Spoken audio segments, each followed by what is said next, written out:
आज हम लोग पढ़ेंगे अभिक्रिया के बारे में। हम लोग दो अभिक्रिया पढ़ चुके थे, संयोजन अभिक्रिया और वियोजन अभिक्रिया। तो उसी अभिक्रिया को आज हम लोग आगे बढ़ाएंगे। तो और अभिक्रिया कौन कौन होता था पहले देख लेते हैं कि और अभिक्रिया हम लोग को कौन कौन पढ़ना है। तो पहला जो है वो वैद्युत अपघटन अभिक्रिया। क्या पढ़ेंगे बाबू? वैद्युत अपघटन अभिक्रिया। और कह रहा है कि दूसरा पढ़ेंगे एकल विस्थापन अभिक्रिया। इसको हम लोग विस्थापन अभिक्रिया भी कहते हैं, विस्थापन अभिक्रिया। क्या कहा जाएगा? विस्थापन अभिक्रिया। चाहे एकल विस्थापन अभिक्रिया या फिर विस्थापन अभिक्रिया भी कह सकते हैं, या फिर प्रतिस्थापन अभिक्रिया भी कह सकते हैं। प्रतिस्थापन अभिक्रिया क्या कहा जाएगा बाबू? कर एकल विस्थापन अभिक्रिया, विस्थापन अभिक्रिया या प्रतिस्थापन अभिक्रिया। इसको तीन नाम से जाना जाता है। फिर हम लोग अगला बात करेंगे उभय विस्थापन अभिक्रिया।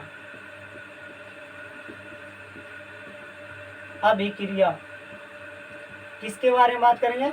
उभय विस्थापन अभिक्रिया। फिर बात करेंगे अवक्षेपण अभिक्रिया।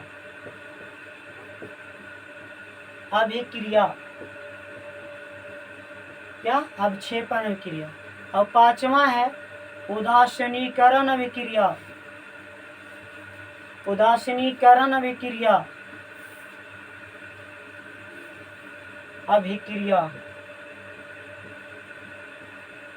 और अगला बात करेंगे प्रकाशीय अभिक्रिया।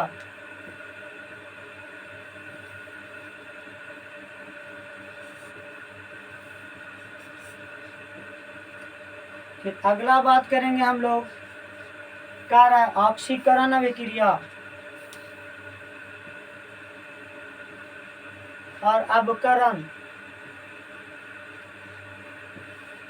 और फिर सातवां बात करेंगे रिडक्स अभिक्रिया।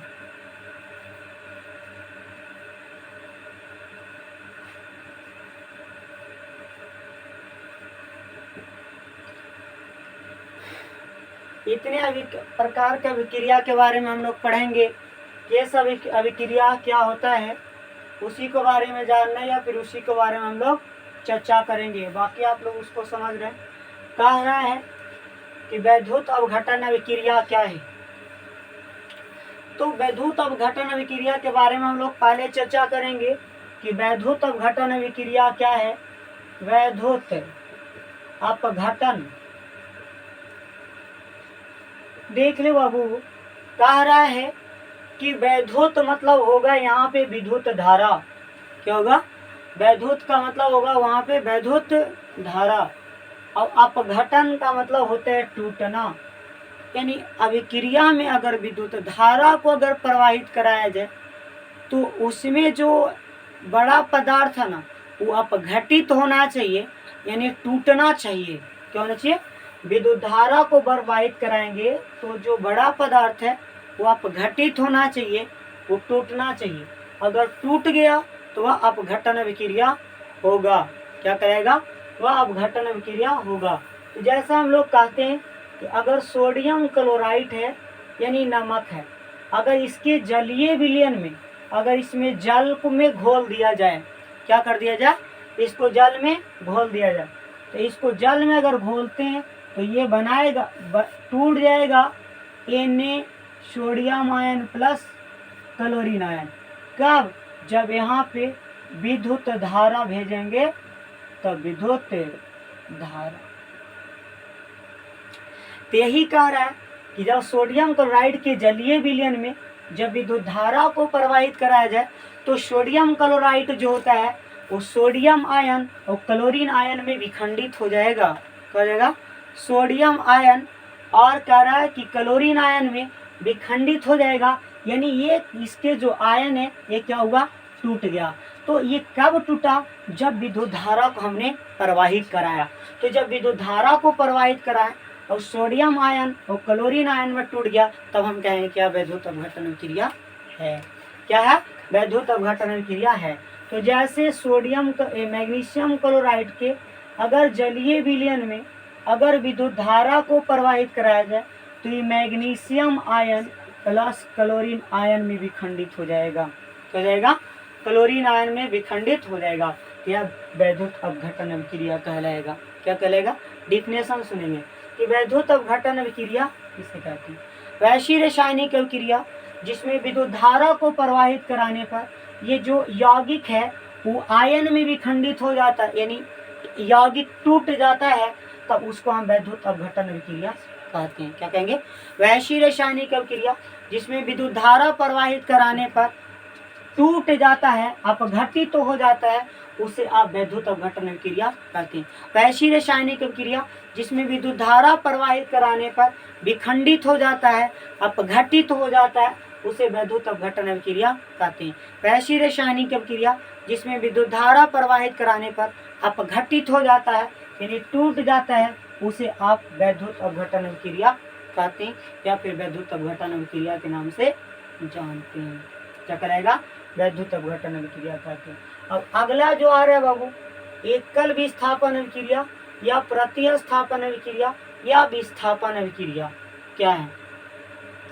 तो अपघटन अभिक्रिया को हम लोग अभी समझे हैं कि वैसी रासायनिक अभिक्रिया जिसमें विद्युत धारा प्रवाहित कराने पर अपघटित हो जाता है, यानी टूट जाता है, उसी को हम वैद्युत अपघटन अभिक्रिया करके पुकारते हैं या फिर वैद्युत अपघटन अभिक्रिया के नाम से जानते हैं।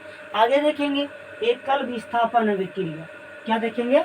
एकल विस्थापन अभिक्रिया क्या होगा? तो एकल विस्थापन अभिक्रिया को देखते हैं। एकल विस्थापन अभिक्रिया या फिर कह सकते हैं प्रतिस्थापन अभिक्रिया। क्या कहेंगे? प्रतिस्थापन अभिक्रिया। बाबू इसको समझने के लिए कुछ याद करना पड़ेगा। Potassium, calcium, sodium, magnesium. क्या? पोटेशियम, कैल्शियम, सोडियम और magnesium, aluminium, zinc, ferrous, tin. कची कहता potassium, calcium, sodium, magnesium, aluminium, zinc, ferrous और टीन। फिर कहता प्लम्बम यानी शीशा। फिर कहेंगे हाइड्रोजन। क्या होगा? हाइड्रोजन। फिर कहेंगे पारा। फिर उसके बाद रहेगा कह रहा है Hg। फिर कहेंगे Au। क्रम बाई क्रम आपको याद करना होगा कि सबसे ऊपर में पोटेशियम है, कैल्शियम है, सोडियम है, मैग्नीशियम है, एल्युमिनियम है, जिंक है, फेरस है, टीन है, शीशा है, हाइड्रोजन है, पारा है, चांदी है, सोना है। इसको क्रम से आपको याद करना होगा। अगर ये क्रम से याद हो गया तो एकल विस्थापन अभिक्रिया आपको चुटकी में है। कहाँ है? आपके चुटकी में है। कब? लेकिन ये क्रम आपको याद रहेगा तब। कह रहा है ये ऊपर वाला अधिक सक्रिय है और नीचे जाने के बाद सक्रियता इसका घटता जाता है। क्या होगा? सबसे कम अगर सक्रिय धातु है तो वह है सोना, इसीलिए सोना में हाली जंग नहीं लगता, चांदी में हाली जंग नहीं लगता। और बाकी ये सब जो पदार्थ है लोहा में जल्दी से जंग लग जाएगा, टीन में जल्दी से जंग लग जाएगा, जिसका कारण यह है कि क्रियाशील अधिक होता है। क्या होता है? यह क्रियाशील अधिक होता है। तो एकल विस्थापन अभिक्रिया के बारे में बात करेंगे तो देख लेते हैं एकल विस्थापन अभिक्रिया क्या है। तो अगर कह रहा है कि यहाँ पे अगर हम लोग लिख देते हैं कि ZnSO4, इसको हम लोग बोलते हैं जिंक सल्फेट। क्या बोला जाता है? Zinc sulphate. जिंक सल्फेट की अभिक्रिया पोटेशियम के साथ कराएंगे तो यहाँ पे बनाएगा K2SO4 प्लस Zn। क्या बनाएगा? K2SO4 plus Zn। अब कह रहा है कि अगर यहाँ पे लिखते हैं सोडियम क्लोराइड का अगर अभिक्रिया कराया जाए अगर पोटेशियम से, सॉरी कह रहा है यहाँ पे तीर का निशान होगा तो बनेगा KCl प्लस Na। क्या बनेगा Na। अब कह रहा है कि यहाँ पे अगर हम लोग लिखते हैं, कह रहा है H2SO4 और अभिक्रिया करा दे, कह रहा है Zn से, तो यहाँ पे होगा ZnSO4 प्लस हाइड्रोजन गैस निष्कासित हो जाएगा। एक और लिख लेते हैं, कह रहे यहाँ पे हम लोग लिखते हैं AgNO3 और इसका भी क्रिया कराते हैं Mg से, तो ये बनाएगा MgNO3 कहल ट्वाइस प्लस Ag, क्या चीज बनाएगा Ag बनाएगा। तो ये जो सब है ना वो एकल विस्थापन क्रिया है। तो बाबू आपको ऐसा याद रखना है कि ऊपर वाला जो है वो नीचे वाला को हटा सकते हैं, ऊपर वाला जो है वो नीचे वाला को हटा सकते हैं। जिस प्रकार से देख लो, पोटेशियम ऊपर में है, पोटेशियम कहाँ है बाबू ऊपर में, और जिंक कहाँ है नीचे। तो यहाँ पे पोटेशियम, ये जो पोटेशियम है वो जिंक को हटा दिया और ये कह रहा है कि कैल्शियम जो है वो पोटेशियम जो है सल्फर के साथ इसको हटा दिया, यानी जिंक पोटेशियम से कहाँ है नीचे, तो नीचे वाला को हटा देता है और जाके अपने स्वयं बैठ जाता है और उसको बाहर निकाल देगा। क्या कर देगा बाहर निकाल देगा। उसी प्रकार से सोडियम कहाँ है नीचे, पोटेशियम कहाँ है, तो पोटेशियम सोडियम को हटाएगा, पोटेशियम सोडियम को हटाएगा, NaCl के साथ वो चला जाएगा और सोडियम बाहर चला जाएगा। फिर उसी प्रकार से जिंक कहाँ है यहाँ और हाइड्रोजन कहाँ है नीचे, तो जिंक जो है वो हाइड्रोजन को हटा लेगा। क्या हो जाएगा, जिंक जो हाइड्रोजन को क्या कर लेगा हटा देगा। तो एकड़ा साथ जिंक चला जाएगा, इसके साथ कौन जाएगा जिंक, तो ZnSO4। अब हाइड्रोजन क्या हुआ, अकेला बेचारा वहां निकल करके भाग गया, तो ये कहलाएगा। अब कह रहा है कि मैग्नीशियम कहाँ है ऊपर, कह रहा है Ag कहाँ है नीचे, हो जाएगा Ag कहाँ है नीचे। तो कह रहा है कि जो Ag को जो मैग्नीशियम है वो क्या करेगा हटा देगा और इसके बगल में जा करके बैठ जाएगा और Ag को क्या करेगा मुक्त करेगा। तो यही कहलाएगा एकल विस्थापन। एकल विस्थापन इसलिए कहलाएगा क्योंकि यह एक तत्व को ही हटा रहा है, एक ही को क्या हटा रहा, दो को नहीं हटा रहा है, एक ही को कह रहा। सोडियम को हटाया, जिंक को हटाया, हाइड्रोजन को हटाया, Ag को हटाया। क्या किया, ये दो ही गो को हटाया, एक ही गो को हटाया। क्या गो को हटा रहा है, एक ही गो को हटा रहा है, इसीलिए इसका नाम रखा गया एकल विस्थापन अभिक्रिया। क्या नाम रखा गया, एकल विस्थापन अभिक्रिया। जैसे एग्जाम्पल लेते हैं, मान लेते हैं कि आपके कह रहा है कि कोई शिक्षक है डुब्बा, और ये अगर आप हैं और ये बेचारा अगर आप जो है से चेयर पर बैठे हुए हैं, कहाँ बैठे हुए, चेयर पे। तो बाबू क्या होता है कि जब आप चेयर पर बैठे हुए हैं और आपके शिक्षक अगर आपके सामने अगर जाते हैं तो आप उस चेयर को से उठ जाएंगे और सर जी को आप बैठने के लिए कहेंगे कि सर जी आप बैठ जाइए। क्यों, क्योंकि आपने सम्मान दिया, क्योंकि आपसे वो सर क्या थे, बड़े थे। तो ऊपर वाला जो होता है वह बड़ा होता है और नीचे वाला क्या होता है, छोटा होता है। जिसको हम समझते हैं तो ऊपर वाला अधिक क्रियाशील है और नीचे वाला कम क्रियाशील है। तो ऊपर वाला जो होता है वो बड़ा होता है और नीचे वाला छोटा होता है। तो बड़ा शिक्षक को देख करके आपने चेयर को छोड़ दिया, उसी प्रकार से अधिक अभिक्रियाशील वाला तत्व को देखकर जो नीचे वाला जो अभिक्रियाशील वाला तत्व है वो उसका स्थान को छोड़ देता है। तो उसी प्रकार से यहाँ पे पोटेशियम जो है वह कह रहा है कि जिंक को छोटा पड़ जाता है, तो जिंक जो है अपना स्थान छोड़ देता है और पोटेशियम को वहाँ पे क्या करता है, बैठा देता है। बोलता है कि आइए बैठिए, हम आपको बैठाना चाहते हैं। और अपने बेचारा जाकर के क्या हो जाएगा, साइड हो जाएगा, लुका जाएगा कि सर आ गए हैं, हम भाग करके लुका जाते हैं। क्या करते हैं, लुका जाते हैं। इस प्रकार से भाग करके क्या हुआ, साइड हो गया बेचारा। इसी प्रकार से पोटेशियम देख लो ऊपर है भाई, पोटेशियम क्या है, ऊपर है और सोडियम कहाँ है, नीचे है। तो पोटेशियम को देख करके सोडियम क्या हो जाएगा, साइड हो जाएगा। तो ये वाला बच रहा कुर्सी पर जाके कैल्शियम, पोटेशियम बैठ गया और सोडियम साइड हो गया। यहाँ पे ये बड़ा है Zn और ZnH कहाँ है, नीचे।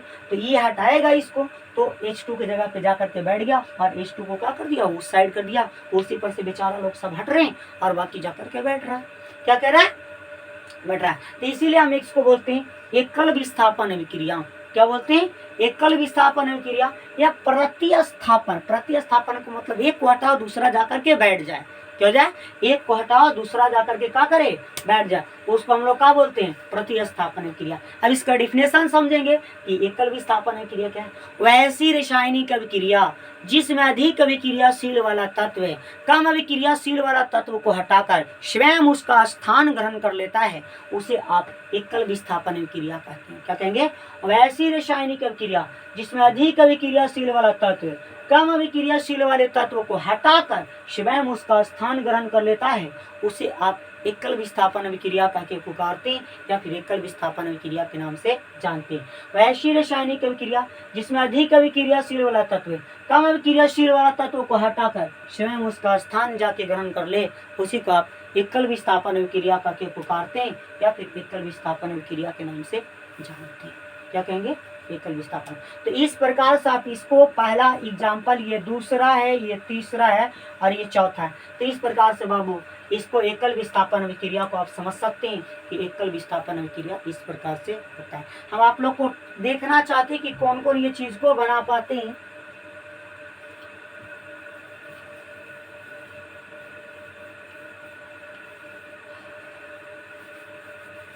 निम्न में कौन सही है, टिकअप करना है। इधर लिख देते हैं एजी और एयू को। निम्न में कौन अभिक्रिया सही है। Option A ZnSO4 plus H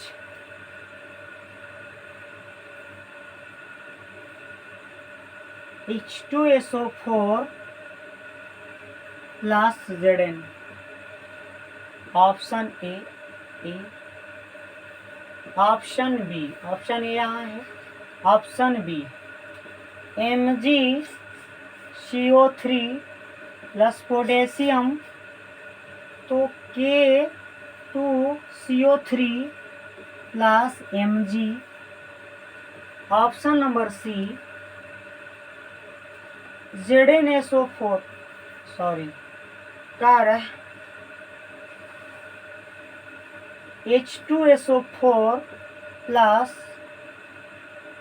Fe तो बनाएगा FeSO4 plus H2। Option number D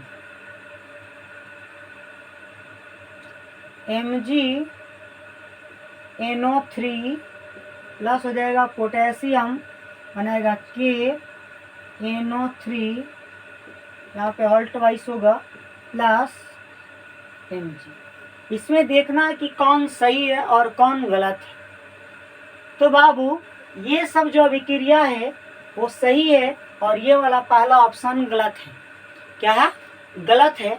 इसलिए क्योंकि Zn कहाँ है, यहाँ, और हाइड्रोजन कहाँ है, यहाँ, यानी ऊपर वाला के नीचे वाला नहीं हटा सकता। ये कभी हाइड्रोजन जो है, ये हाइड्रोजन जो है वो कभी जिंक को नहीं हटा सकता और यहाँ पे जिंक को हटा रहा है, यहाँ देख लीजिए, इसीलिए इक्वेशन गलत है।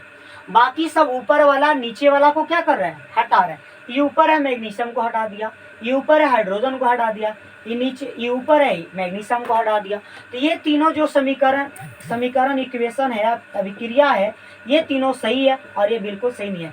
ये कह रहा है कि 10th के बोर्ड में जरूर पूछा जाता है एक नंबर में कि कौन अभिक्रिया सही है। क्या है, ये जरूर पूछा जाता है एक नंबर में। इसलिए इस बात पर आपको ध्यान रखना है कि देखना है कि कौन सही और कौन अभिक्रिया गलत है। तो इस प्रकार से आप इसको समझ सकते हैं। अब आगे हम लोग जानेंगे उभय विस्थापन अभिक्रिया। फिर से एक बार और डिफिनेशन देख लीजिए। वैसी रासायनिक अभिक्रिया जिसमें अधिक अभिक्रियाशील वाला तत्व कम अभिक्रियाशील वाला तत्व को हटाकर स्वयं उसका स्थान ग्रहण कर लेता है, उसे आप एकल विस्थापन अभिक्रिया करके पुकारते हैं या फिर एकल विस्थापन अभिक्रिया के नाम से जानते हैं। आज अब हम लोग पढ़ेंगे उभय विस्थापन अभिक्रिया। कौन पढ़ेंगे बाबू, उभय विस्थापन अभिक्रिया, क्या पढ़ेंगे, उभय विस्थापन अभिक्रिया। तो बाबू उभय विस्थापन अभिक्रिया में होता है NaCl प्लस AgNO3। जब अभिक्रिया आपस में करता है तो बनाएगा AgNO3 प्लस AgNO3 सॉरी कह रहा है AgNO3, तो NaNO3 प्लस बनाएगा AgCl, क्या बनाएगा, AgCl बनाएगा। बात में है कि नहीं। बाबू क्या कह रहा है कि जब इससे इसको अभिक्रिया कराया जाए तो बनेगा। तो यहाँ पे क्या करता है ना बाबू, अगर इसको देखा जाएगा ना तो ये सोडियम आयन और ये क्लोरीन आयन से मिलकर के बना है, और ये जो बना है यहाँ पे सिल्वर आयन और ये नाइट्रेट आयन के मिलकर के बना है। तो ये क्या कर रहा है ना कि कह रहा है ये वाला और ये वाला जो अदला बदली करता है, ये वाला देखो पॉजिटिव है तो ई नेगेटिव के साथ चला जाएगा, ई पॉजिटिव है तो ई नेगेटिव, ये जो है इसके साथ जा रहा है और ये जो है इसके साथ जा रहा है, क्या जा रहा है, यहाँ जा करके ये बना रहा है। तो AgNO3 और फिर यहाँ पे NaNO3 बन रहा है, क्या बन रहा है, AgNO3। तो यहाँ पे कहता है ना कि कह रहा है कि जब दो यौगिक को यानी दो यौगिक को जब आपस में अभिक्रिया कराया ना तो अपने आयन, एक आयन बोलते, इसको आयन बोलते, इसको आयन बोलते, इसको आयन कहते हैं।